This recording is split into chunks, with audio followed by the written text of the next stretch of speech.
So we're going to do the Pukeora Forest of Memories. Let's go. Oh, how sweet. I'm just sitting here. Look at that. I got time. It's clear to see from up here. I'm loving that wheel. Like it's supposed to look like that. We can sit. There's a cute little house, boy.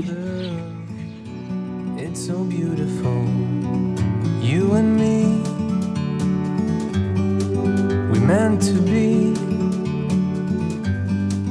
in the great outdoors, forever free. Robert and I stayed a couple of nights in our caravan over in the Hawke's Bay area.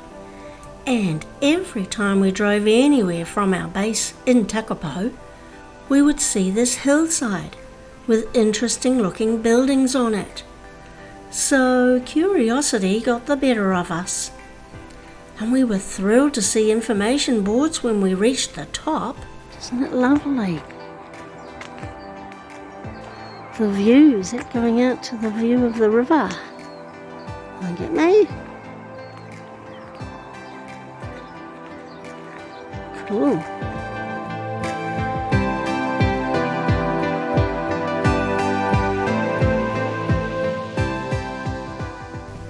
Pukeora in 1919 was a sanatorium for tuberculosis patients and was open for soldiers returning from World War I.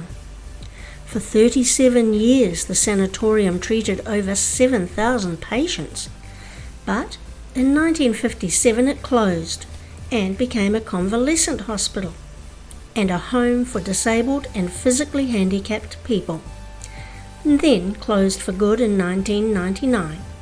So Pukeora, Hill of Good Health, holds a special place in the hearts of many in the Hawke's Bay.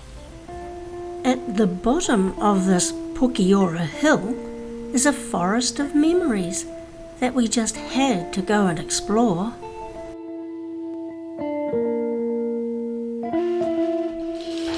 The hollyhocks left.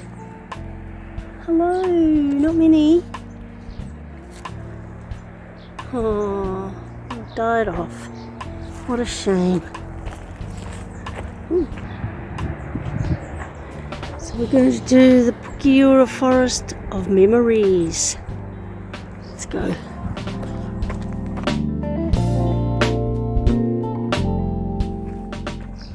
Oh, see? 'Tis too. Loved and missed. The Oldhams. How cute. Oh, there's more. All around. Oh, look at them. There's another. How sweet is this? Their own little private area. Wow. Another great Sterlings. Got their own tree. Oh heck. There's too many. It's getting out of hand now. It's getting out of hand. Look at them all. Wow. Oh, that's nice though.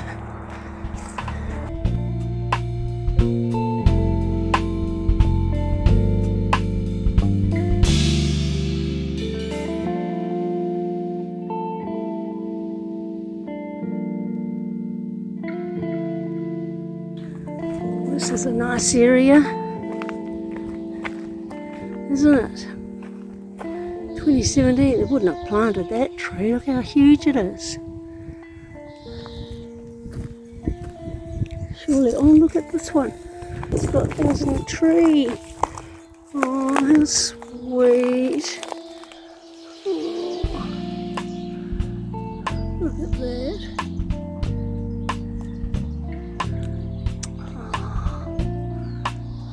Isn't that cute?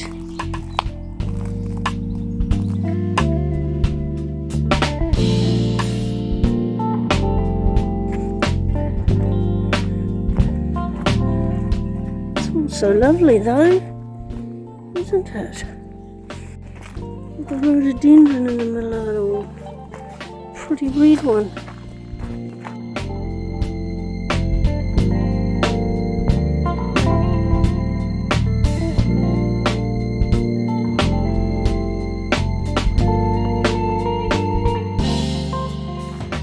What does it say? Bulrush Bridge. Huge as stream. Like a bulrush bridge. Look at that lovely tree. Wow.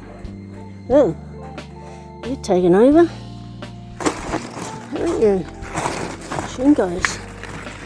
What a bloomin' leaf that is. Heck. Heck oh heck.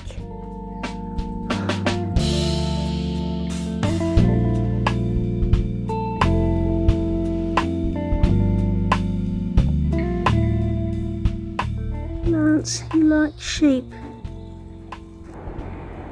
I haven't got one that colour. It's lovely. It's lovely, I say. Oh, that's the end of the bridge. Thank you.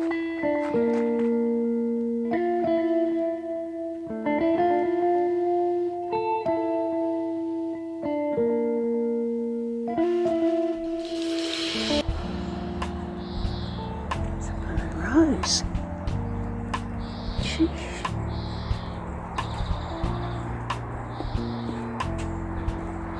Oh, lovely. Look at that. That is gorgeous. Love that leaf. Look at that leaf. It's adorable.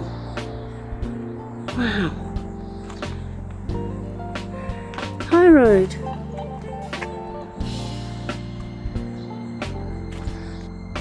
Oh, how sweet. Oh, this looks cool.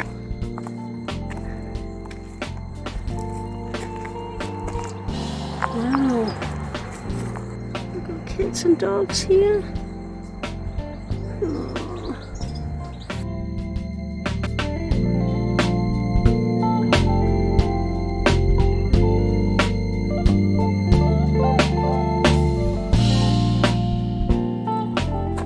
Hostas. Oh, there's these big leaves again, Bobby. It's huge. Huge. Is it prickly? Oh, it is prickly.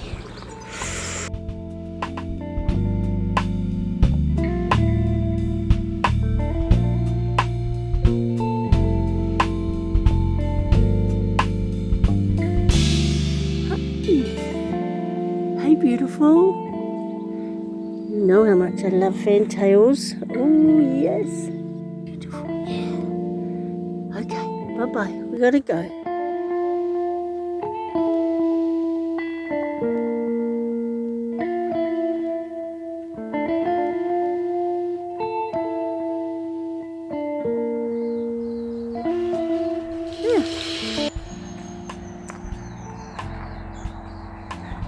Back out we go. Well, that was lovely. Wasn't it, BG? Did you like that? Was it a lovely place to visit? Yeah. It really was, wasn't it? Thank you, Rotary Club of Waipukurau. It was gorgeous. In Waipukurau, we turned at the Tavistock Hotel into Racecourse Road and pulled up at what we thought was a cute little park. Paul Hunter was a farmer and philanthropist who was the grandson of Wellington's first mayor, George Hunter. He was a generous man who served on many boards and clubs within the Waipukurau, Waipawa areas. And there's also a Paul Hunter Centre in Waipukurau, which is an organisation that assists people with disabilities. As we walked up further into the park, we soon realised that we were at the site of an old Māori pa that I remembered seeing earlier on a model near the railway station.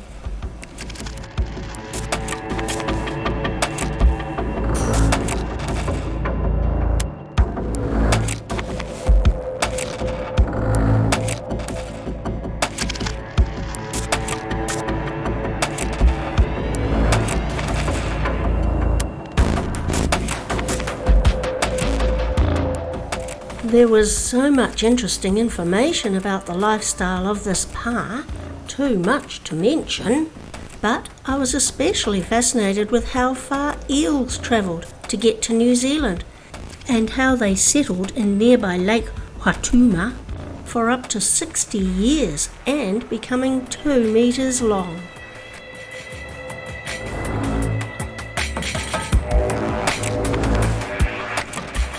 Pukekaihau Pa was much larger than this area we see here today, as 400 years ago it was a bustling settlement with small whare or houses spread along this hillside. From the top of the hill there were views to Lake Whatuma, to the Tukituki River and across the Ruataniwha Plains, so this is where the sentries stood guard.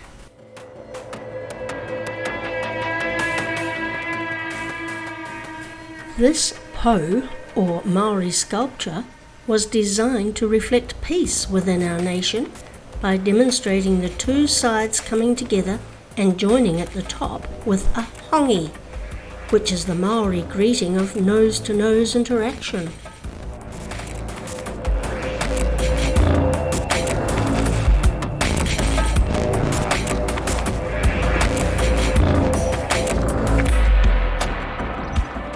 Waipukurau.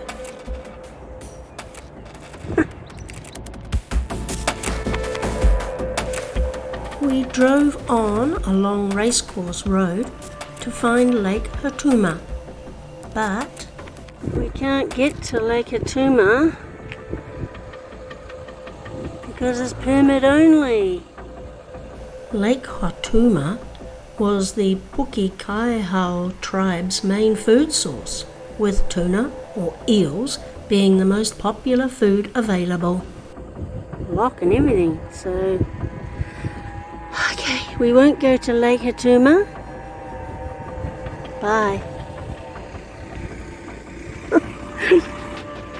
And there it says, access to Lake Hatuma. That's it.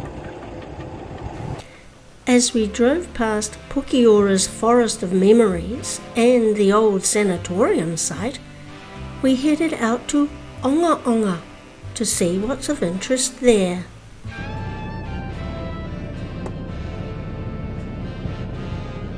Good.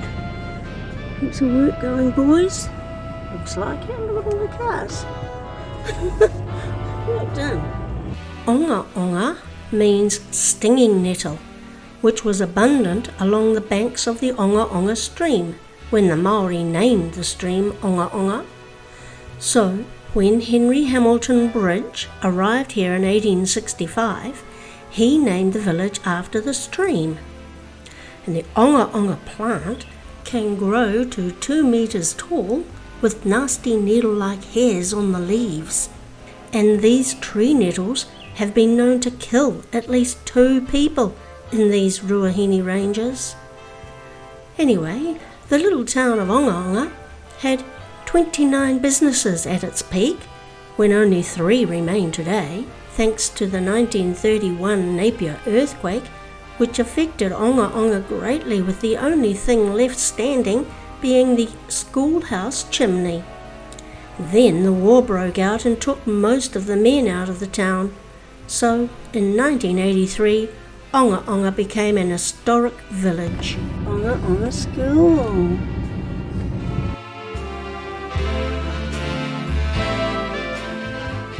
We found the OngaOnga Museum, but it's only open on Sundays. But we still wandered around and got some interesting information, like this old broom hut, built in 1964 for deer cullers who lived in it for long periods, before hunters and trampers took it over. These huts were painted orange so they could be easily seen. Wonky bath, what the...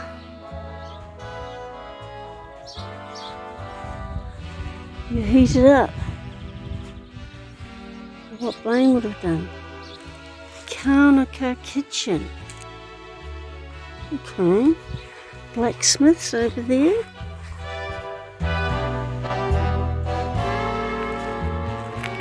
I'm loving that wheel. I think it's supposed to look like that. How cute is that?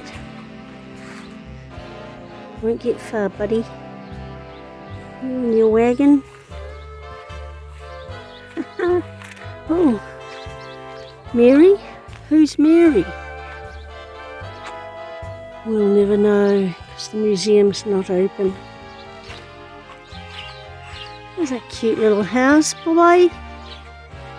Oh, she's cute, isn't it? Nice little garden. Looked after that well. It's not Sunday. It's Tuesday. Military hut.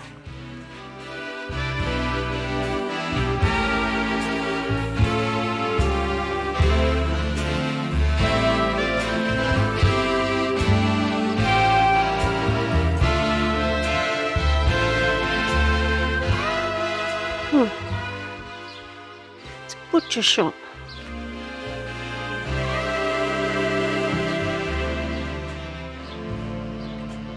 Old school museum. Very good.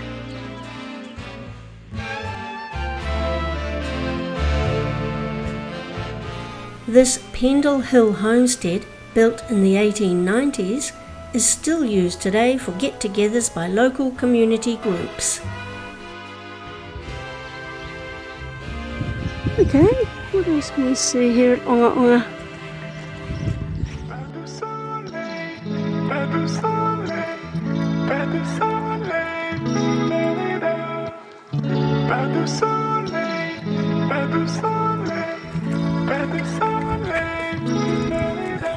Get in. What? What? How'd you get...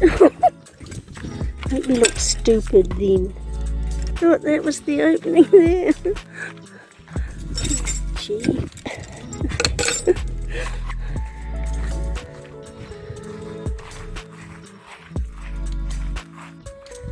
Nice setting, once again, isn't it?